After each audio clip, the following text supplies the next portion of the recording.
やあ、良い子のみんな、元気かな。私はオートボットのリーダー、オプティマスプライムだ。覚えられない？じゃあもう一回言うぞ。私がオートボットのリーダー、オプティマスプライムだ。みんなよろしくな。さあ、トランスフォーマーアニメイテッドの始まりだ。トランスフォーム。 Transformers Animated was a co-production between Hasbro and Cartoon Network, seemingly produced to be a tie-in to the big live-action Michael Bay movies being made around the same time. While the show was in active development since at least early 2005 under the name Transformers Heroes, it was only when story editor and writer Marty Eisenberg and art director Derek J. Wyatt were brought on board for the project. The show as we know it today found its identity as a series that can be cartoony fun while consistently delivering action-packed stories that challenged its characters. One of the many things I found interesting about Animated's production cycle is that the toy line didn't start to come out until Season 2, probably to avoid cannibalizing sales with the movie's toy line Hasbro is also producing around the same time. This allowed the characters in Animated to be specifically designed to be appealing on TV screens first and foremost, and the toys second. Though with Derek J. Wyatt being a lifelong Transformers fan, I'm sure he still thought of the logistics of making toys out of his stylized designs, especially since he helped consult on Animated's toy line.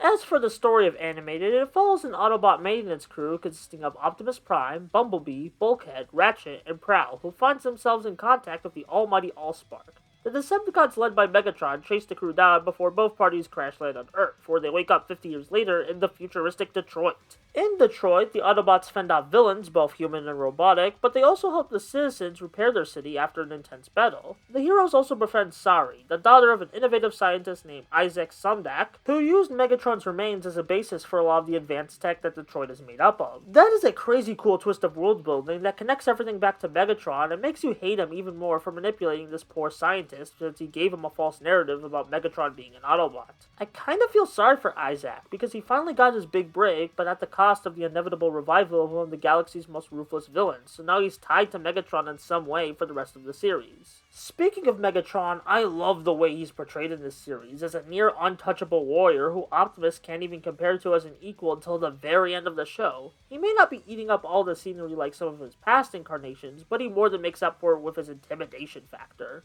Besides, the other villains in Animated more than make up for this Megatron's lack of pizzazz, like the egotistical loser Starscream, who in this series makes a hilarious clone army of himself, which is a cute callback to all the repainted characters that use Starscream's mold in G1. You got the dumb but lovable brute Lugnut, the multi-faced but always entertaining Blitzwing, and Black Arachna, who literally gets henchmen just by existing as a hot robot woman, which is simultaneously based and pretty funny. But enough talking about the bad guys, let's get more in depth about our cast of heroes, starting with the iconic Optimus Prime. In Animated, Optimus isn't automatically this big war hero or great leader, or at least not officially. After his rival, the glorious jerk Sentinel Prime, messes up big time and blames Optimus for it, Optimus goes on a spiral of self-doubt, but with the help and trust of his teammates, he's able to rise to the occasion and prove Sentinel and the elite Autobots wrong.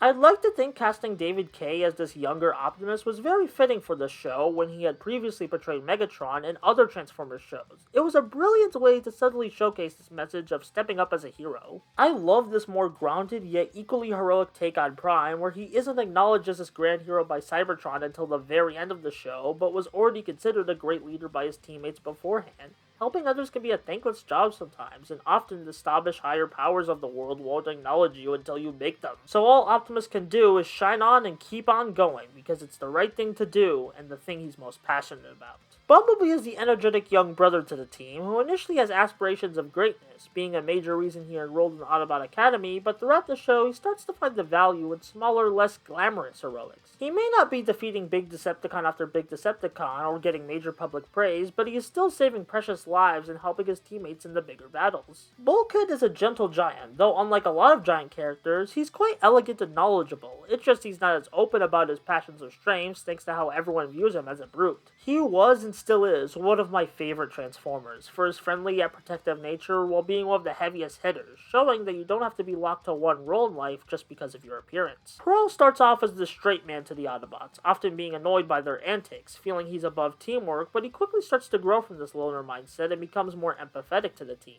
This empathy is further shown when he gives the Dinobots a new home after they awaken. Prowl is probably only second to Optimus in terms of character growth in this show, as he starts off as a very selfish bot who would rather fight on his his own until the end of the series where he takes a big risk to save everyone. Ratchet is the oldest of the main Autobots, a grumpy old war veteran who's disgusted with the noble sanitized image the war he fought in was retroactively given due to how traumatic it was for him. While he may be crabby at times, he does care about his teammates deep down. It's just hard for him to express it due to his PTSD from the war. As for the human companion for the show, sorry, I really like what they did with her, but that's some major spoiler stuff I don't want to get into because I want you to watch the show for yourself, but let it be known, she's adorable and I love the way her backstory connects to both the human and Cybertron worlds. Animated also has a good chunk of recurring supporting characters that are very fun and help flesh out both Detroit and Cybertron, which is pretty unique from other American-made Transformers shows that primarily focus on the main cast, though usually that's due to technical limitations of the CGI they used. If we may take a detour from the narrative content of Animated for a second and mention the theme songs of the show, they're really good. The American theme is a pretty cool 30-second cover of the original theme song, but then there's the opening for the Japanese broadcast made by the ever-awesome Jam Project, titled Transformers Evo, which goes insane! This is pure, intense workout adrenaline in song form, while also tying to the main character growth themes of the show. And it's probably my favorite song related to the Transformers franchise. Animated had a very successful run on Cartoon Network, but despite pre-production for a 4th season being submitted for approval, Hasbro didn't accept it due to the incoming and very expensive Transformers Prime series for the hub. Though Animated has lived on to this day thanks to the passionate fanbase and various supplementary material like the Allspark Almanac.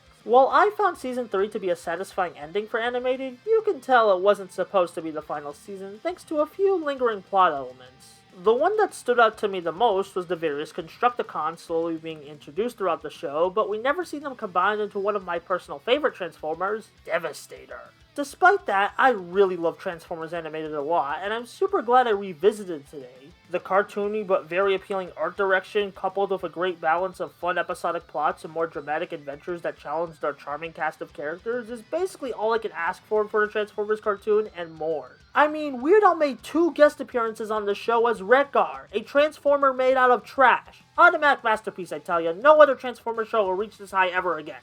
Then again, I heard great things about Cyberverse, and Earthspark's been great so far, so who knows what other Transformer shows have in store for me. I'd love to do analysis and retrospectives on other Transformer shows if there's a demand for it, and even if there isn't, I'll probably do it anyway.